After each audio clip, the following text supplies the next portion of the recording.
All right, good morning. It's the Monday Morning Show. Today on the show we have a special guest. You may have seen him in the movie Scream 2. You may have seen him on the TV show Parks and Recreation. Actor, writer, comedian, and all-around great guy, Craig Shoemaker. Craig, how's it going? Hey, it's all good. Just walking out of the room. My kids are all watching Star Wars. Oh, yeah. All of them in a row, which is it's a freaking nightmare around here. Yeah, you're a Star Wars fan? I'm starting to order them around like the only thing you'll listen to is Yoda. You know, clean your room, you will. Money you will not have. It's the only way they're going to listen to me. I'm actually I coach the kids too, and 6-year-olds I coach in football, which is a nightmare. It's like trying to command a goldfish to hold a yoga pose. So I pull out Chewbacca. I scare him because if the guy doesn't run the right route. Whatever it takes, man. Whatever it takes. So your kids are big Star Wars fans? All of them are, yeah. I turned them into it, so it's just kind of weird the full circle that it came, you know. Yeah. Because that came out when I was a kid, and now I've got kids, and sort of gift this to them, and I love the latest one too, of The Force Awakens. It was really good for me because it was, you know, nostalgic, and it just had everything, and actually had good acting, which George Lucas is not known for the acting. Yeah. when he was directing, and this one has great acting. But yeah, so it's really neat. And raising kids now, you need everything you got. You know, they're all medicated. Yeah. Not my kids. Every kid's medicated. What's with the ADD, by the way? You know what it stands for? It stands for attention deficit. I was thinking about it. You were a kid once. Is it normal to pay attention? I mean, what kid have you ever seen come up to you? I hear every single word you say. I'm focused. I'm looking you right in the eye. What would you like me to do? I have a detention surplus. I'm gonna go rewire our home. It was just called hyperactive. I was so hyper I used to sleepwalk and wet my sister's bed. No one gave me drugs for it. They just turned me around. There, go pee in your own bed. Here you go. You'll learn a lesson. Yeah, I know. They like to prescribe everything now. Yeah, they needed to prescribe us to get off of the smartphones, which are turning us to idiots. Yeah. And you know, everything's done for you now. I used to have to memorize phone numbers. Now they'll ask me in a survey or whatever, filling out an application, give us an emergency number, and I don't even know my wife's phone number now. Yeah, me either. I used to know the whole village, you know, that I grew up in. You know, it was like a village, and you knew everyone. So I could still tell you my friend's number from high school, but I couldn't tell you one person now because my brain is completely occupied with everybody on social network. You know, I need to find out, you know, what they had for dessert today. Yeah. So now my brain is filled up. Yeah. All right. Well, do you mind if I ask you? I'd like to ask you a few questions. Sure. Just get to know you a little bit better, and then I definitely want to talk to you about Laughter Heals. But first, how did you get started in comedy? Well, I think it started for me. You know, I kind of from my background. You know, my dad left when I was born, and he's now a cult leader running mule rides in the Pocono Mountains, and I said, all right, that's it. I'm not destined to be an accountant. So I think it sort of chose me, and you know, I share my pain with people, and it makes the world great. I tried to turn my mom's frown upside down too. It really started with her sadness, and I made, you know, real strong attempts to make her happy when I was a kid, and that's how I got started. And then professionally, my debut was in high school. I would just make people laugh doing impressions. That was my big thing, was doing impressions of other people because I didn't like who I was. Yeah. I heard you worked as a bartender and a comedy MC. I'd be bartending. I'd tell the people, hold on, he's getting off.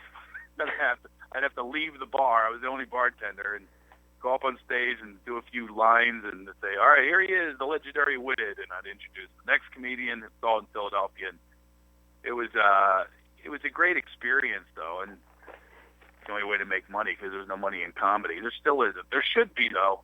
I think laughter needs more credibility out there. I think we need more laughter. Yeah. it true you got your first break, so to speak, on the show Matlock? You know, it's funny you should say that. There was do you know who Don Knotts is? Yeah. He played Barney Fife on the Ann Griffith Show, Mr. Furley on Three's Company. He was in all these great movies and stuff. Yeah. Comedy movies. Well, when I was a kid, I didn't have a dad, so and there was nobody home, so Dave became my dad. Was reruns of Andy Griffith was like my dad, and Barney Fife was like my uncle. So that's the way I was raised, and you know, I would just walk around, you know, being Barney Fife. You know, I was like, all right, somebody in this house made a big old mess in the kitchen. You better clean it up, little lady. Back up. These are certified lethal weapons right here. So it was pretty amazing. His daughter just interviewed me, and I realized the guy's been with me my entire life. Don Knotts is the first time ever on television. I won $10,000 with Barney Fife fighting the Cowardly Lion. I did on America's Funniest People, but my acting debut was on Matlock, which was Andy Griffith. Yeah. And Don Knotts was on the show. So I played a recurring character of an entertainment reporter in Atlanta. And that was my acting debut. And then I worked with him on Comic Relief and ended up looping him in the movie Pleasantville. I replaced Don Knotts' voice. He played the TV repairman. He was sick, and I had to imitate him for like 10 of the lines in the movie, or actually me. So the guy, it's pretty strange how. And then his daughter came to my show a couple nights ago, which was really neat. Huh. So it kind of seems like, I don't know, almost destiny or something going on. Yeah, well, it's really strange how all the destiny kind of took place in my life, and you know, things take time. I wrote I used to write letters to different celebrities if I heard they were single to try to fix them up with my mother. Yeah. So I could have a stepdad and she would have a husband and be happy, and it tells you how things take time. I wrote a letter to this catcher for the Phillies, Tim McCarver, and I said, you should meet my mother, then you'll unconfirm as a bachelor. Here's her picture in her belly dancing outfit. And I never heard back from him, but things take time. The greatest things take time. If Joe Buck, his broadcasting partner, I told him the story. Next time I saw Joe, he hands me a ball, and it's signed by Tim McCarver, and it says, "Dear son, time to grow up. Love, Dad." So, that's funny. You know, things take time in life, and you know, a lot of full circle stuff going on. Yeah. Were you always a good actor, or was that something you had to work on?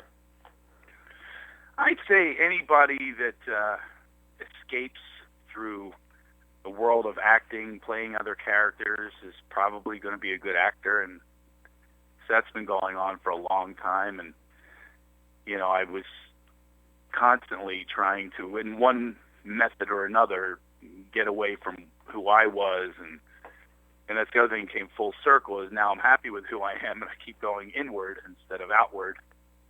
Yeah. With these demonstrations of other people. Now it's based on even the comedy and the book that I wrote. It's all based on real life and my authentic self. Yeah. So you come into Boston on January 14th to the 17th at Laugh Boston, I believe.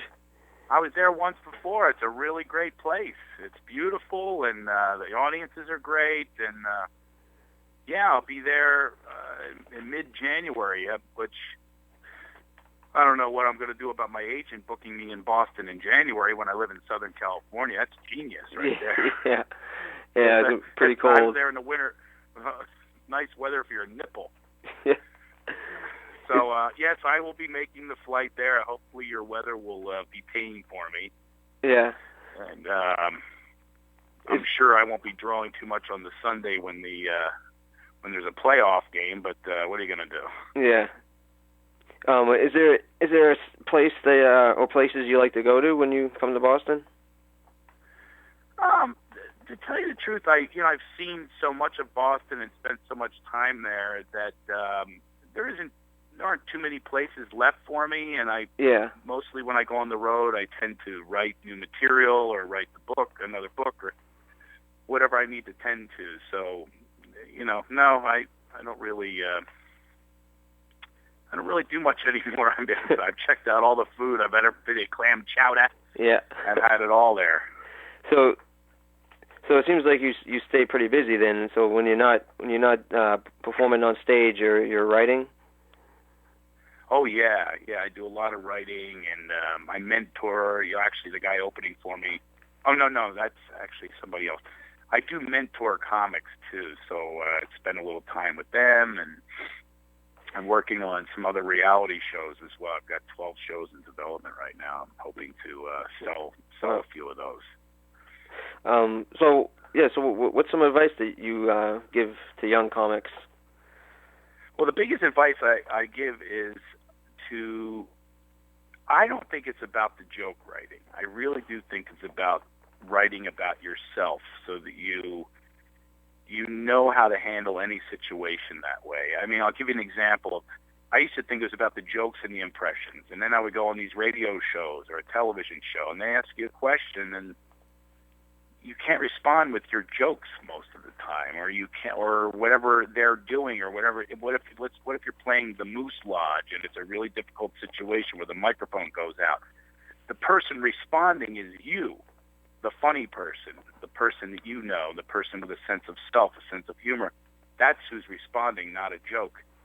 So when we're so locked into that framework, I think that it's limited how far you can go as a comedian. The comedians that are the best are the ones who do the inner exploration, and I think that's the most important key to comedy, believe it or not. Okay. Well, before I let you go, I'd like to talk about Laughter Heals, and can you tell us a little bit about it? Yeah, it was formed because one of my best friends, we bonded through laughter, which I think is the greatest thing in life. It's most of our friends, right? That's how we know them, is we laugh together. Yeah. Our greatest moments in life are that, and he and I shared quite a few of them, including he tried to be the Love Master. He directed the Love Master movie, wrote Cool Runnings and Little Giants. Wow. Big comedy writer, and he was directing the movie, and he pretended he was the Love Master to his wife, and they have a little baby girl 9 months later. So I know for a fact that the Love Master comedy, it can bring fertility too. So I'm warning the people, if they're going to come to my show, use protection afterwards. But anyway, what it does is laughter engages, the pharmacy within us. There are a lot of healing. It's the best medicine. So about a year and a half after the birth of his child, he was diagnosed with brain cancer, and they said, you have 3 months to live. And then we really got on board, a team of us, and kept him laugh. We said we're going to make him laugh till his dying breath, and we did. And we kept it. It's a will to live, is a will to laugh, and joy, and things, pursuing happiness. And he lived 15 years past the 3 months. Wow. So he died last year, and I even made him laugh on his deathbed. He was sitting there in a coma, in a catatonic state. I didn't even know if he knew it was me. And I said, Golds, man, you're sitting here, you got nothing to do. I don't know what to do to help you. I said, you want me to jerk you off? and I said, I've never done anyone else, but I'm pretty good with my own. I gestured that I was doing it. And we shot it on film for our movie, Laughter Heals movie. And I look at him, and his face, it lights up, and he goes, and he laughs. Wow. He came out of like a catatonic state to laugh again. And that's amazing. And then he passed away the following week. So we formed the Laughter Heals Foundation. We go to hospitals, aftercare facilities, and raise the awareness of the power of laughter and help people facilitate their lives so they find more of it. It oxygenates your body, and healing endorphins are released when you laugh. And I'd love to take our whole country in that direction, instead of what we're doing now is dividing and using fear and quick methods of healing which don't heal you. They put a Band-Aid on a leper. Yeah. Laughter is the way to go. So we're going to keep on going with the documentary and so on, and keep it rolling. Spread the word, baby. You can go to CraigShoemaker.com. We have a big retreat coming up, EnlightenedUpRetreat.com. It's all about, it's a whole weekend of laughter and workshops all about personal wellness, and I just think we need new discoveries in our lives instead of just going down this myopic path of listening to the news of the death and mayhem and chaos and destruction. Yeah.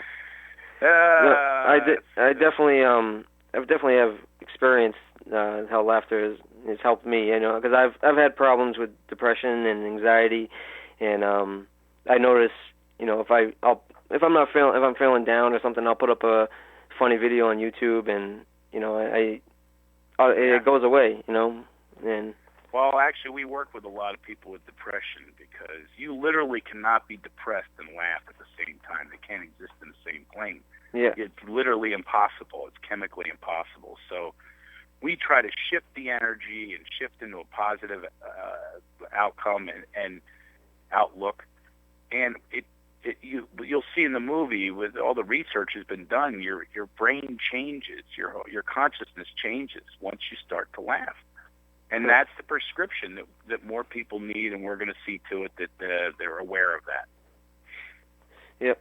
Okay. One last thing. Like you said, that you're a mentor, and I heard that you're a life coach to some people. So I have to ask you, how do people get to have Craig Shoemaker as their life coach? Well, they can contact me. I do some pretty cool energetic work. CraigShoemaker.com. Just write me a note, and the people that work with me will set up a meeting. I can do Skype, I do phone, and obviously live, but you'd have to be in Southern California. But do some pretty cool work. I'm a doctorate now, and using the same tools that I've used for years in understanding people and understanding what makes them tick and laugh are the same tools that I basically use when assisting people in finding another level in their lives. And it's, I go from uplifting them on a stage to one-on-one uplifting them and through several different avenues. And listen, I know that that's my purpose now. My purpose is not to, just get on a stage for my ego or whatever it is. I really do believe that there's there's something to share out there. And my little girl's crying in the other room. So I got to give her a little laughter. But hey, real pleasure talking to you, and I'm actually going to be going to one of your shows in Boston, probably Friday or Saturday, and awesome. In Boston, Laugh Boston, January 14th to the 17th. And I guarantee you'll be feeling good. Yeah. You'll be feeling good. And I look forward to meeting you live and in person, but I really appreciate you having me, too. Oh, I appreciate you coming on the show. Thank you for taking the time. Got it. All right, thank you. Thank you, bud. Bye. See you, Sean.